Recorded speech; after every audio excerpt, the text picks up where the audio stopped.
Ce qu'il vit avant tout, c'était l'immonde coloris écarlate qui rongeait à moitié le nouveau-né, ainsi que l'infâme petite boule de peau surplombant son regard. Le monstre avait engendré un autre monstre. Comment devons-nous l'appeler lui demanda la vieille femme. Il contempla le nourrisson en pleurs avec aversion. Puis il vomit sa sentence en un mot. Rouge.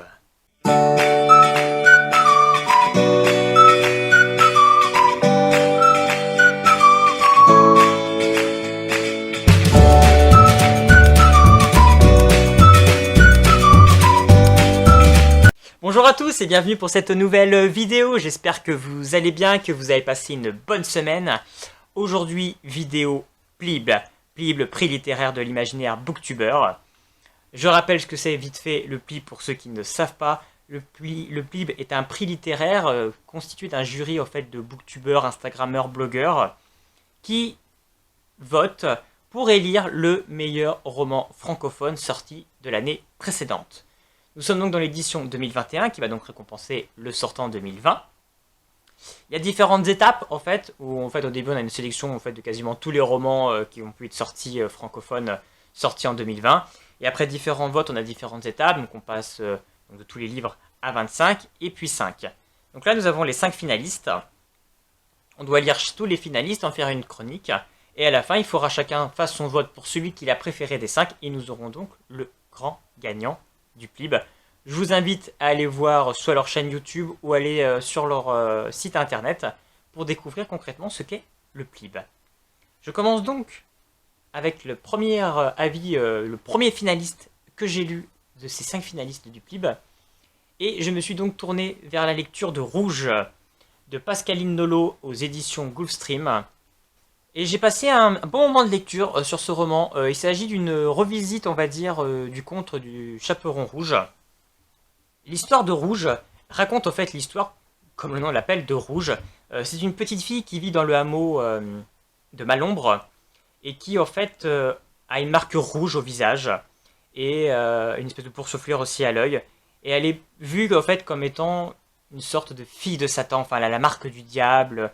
C'est quelqu'un à qui il ne faut pas s'approcher, qu'il ne faut surtout pas toucher parce que sinon on va devenir comme elle. Donc elle est vraiment mise de côté au sein du hameau. Elle est même persécutée, je dirais même plus loin, vraiment persécutée. Les autres enfants lui font des brimades. Mais tout le monde accorde et laisse faire puisque effectivement elle est une enfant qu'il ne faut surtout pas s'approcher. Il y a cet endoctrinement des parents qui est là. Parce qu'en fait tout serait sa faute et la faute de sa mère pour tous les malheurs que subit ce hameau. Parce qu'en fait, ce hameau a une triste sentence. C'est que toutes les jeunes filles, quand elles ont leurs premières règles, elles doivent partir dans la forêt, retrouver la grand-mère, qui est au fin fond de la forêt. Mais elles ne reviennent jamais, donc on ne sait pas ce qui se passe chez la grand-mère. Mais ils sont obligés d'envoyer leur enfant, parce que tous ceux qui ont essayé en fait, de ne pas l'envoyer, d'essayer de l'envoyer plutôt dans une autre ville pour qu'elle quitte le hameau, un grand malheur en fait, s'est produit soit sur la jeune fille, soit sur leur famille, soit pour le hameau. Donc ils ont compris qu'en fait ils sont prisonniers en fait de ce maléfice. Et ce maléfice serait dû apparemment par la mère de Rouge. Donc on suit cette petite jeune fille rouge qui a 12-13 ans il me semble. Et qui essaye de vivre tant bien mal des brimades. Personne ne l'apprécie. Elle a son père qui l'ignore complètement. Qui lui laisse juste l'autorisation en fait de dormir dans les écuries. Mais qui ne doit surtout pas s'approcher. Le seul qui lui porte de l'intérêt, c'est le petit Liénor, un jeune garçon très beau. Lui, par contre, c'est vraiment la beauté. Tout le monde limite est prêt à lui accorder n'importe quoi juste parce qu'il est beau. Et lui, c'est lié d'amitié quand même avec Rouge. Sa mère voit d'un mauvais œil cette relation amicale et veut, mais ne pouvant l'empêcher, il lui dit ok, tu peux fréquenter Rouge, mais surtout par contre, tu ne la touches pas parce que sinon tu vas être contaminé toi aussi par Satan et tu vas subir un maléfice. Donc en fait, Liénor, lui, c'est un petit garçon qui n'est pas très courageux finalement, qui est ami avec Rouge, mais qui n'aura jamais pris sa défense au moment des brimades qu'elle subit. Rouge est assez vexé de ça. Et puis sinon, il y a le père François qui lui porte aussi beaucoup d'intérêt. C'est limite lui qui l'a élevé sur la fin, qui essaye tant bien que mal de gérer un petit peu les brimades que subit Rouge. Il a bien compris qu'en fait, les villageois veulent faire subir des sanctions et des sentences à Rouge. Mais il essaye en fait de faire une réglementation là-dessus pour essayer que ça soit pas tout le temps et certaines choses ne soient pas faites quand même pour que ça reste assez assez gentil, on va dire. Enfin, que ça n'aille pas dans des extrêmes, en tout cas. Donc on a cette jeune fille rouge qui, forcément, vous l'aurez forcément compris, va avoir ses premières règles et va donc devoir partir retrouver la mère Grand dans la forêt. Et tous les villageois voient ça comme une libération, où enfin ils vont te libérer du maléfice, vu qu'elle va quitter le village. Voilà un petit peu, grosso modo, le point de départ du roman. Je vais pas en dévoiler plus, je vais pas spoiler le roman non plus. J'ai bien aimé donc du coup le début de l'histoire, la mise en route, c'est assez lent. C'est long avant qu'elle parte vers Margrand. Après, elle part sur Margrand, donc là il y a des petites aventures, c'est plutôt fantastique, c'est plutôt intéressant, c'est plutôt bien fait. Et puis ensuite, il y a eu toute une partie où j'ai eu un peu plus de mal. Enfin, c'est pas que j'ai eu un peu plus de mal. Moi, ça m'a. C'est pas forcément pour ça qu'en fait j'aime lire en fait. On part sur des thématiques assez dures, assez sombres, assez. Ouais, c'est dur. On va clairement parler de viol. Et moi, j'avoue, quand je lis un roman, c'est plus pour me dépayser, pour voir des choses vraiment que je lis quand même du fantastique, beaucoup de fantaisie. Donc c'est vraiment pour me dépayser, pour me changer les idées. Et lire quelque chose d'aussi dur. Voilà, moi, c'est pas forcément mon créneau, mais c'est extrêmement bien fait, c'est extrêmement crédible, c'est extrêmement intéressant. On est pris dans l'histoire, on a envie au fur et à mesure d'avoir les révélations, et on les a au fur et à mesure avec des flashbacks qui sont assez surprenants. Il y a eu des grosses surprises dans ce roman. Et c'est ça en fait, le point fort que j'ai eu en fait avec Rouge, c'est qu'on est dans une revisite de contes, mais qui s'éloigne quand même très loin en fait quand même de l'histoire du petit chaperon rouge. Et à des moments donnés dans l'histoire, tu te dis, ok, j'ai compris, il va se passer ça.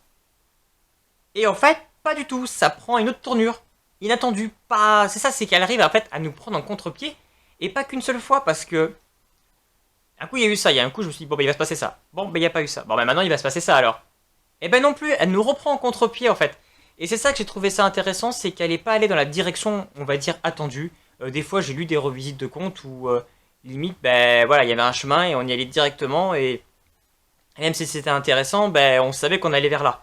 Et là, en fait, non, à chaque fois, elle va dans une autre direction et c'est ça que j'ai trouvé ça vraiment intéressant.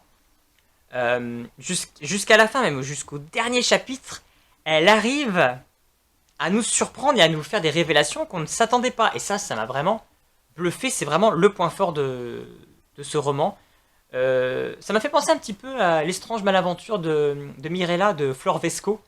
C'était pareil, c'était une revisite de conte un petit peu plus sombre, qui était plutôt plaisant. Là, Rouge va quand même plus loin dans le côté sombre. Je vais pas dire gore, limite il y a que la scène du début qui est assez gore. Le reste, c'est vraiment qu'on est plus sombre au niveau des thématiques abordées. Clairement, voilà, on est sur le viol et on a un message fort à vouloir faire passer, même plusieurs messages forts en fait à vouloir passer dans ce roman.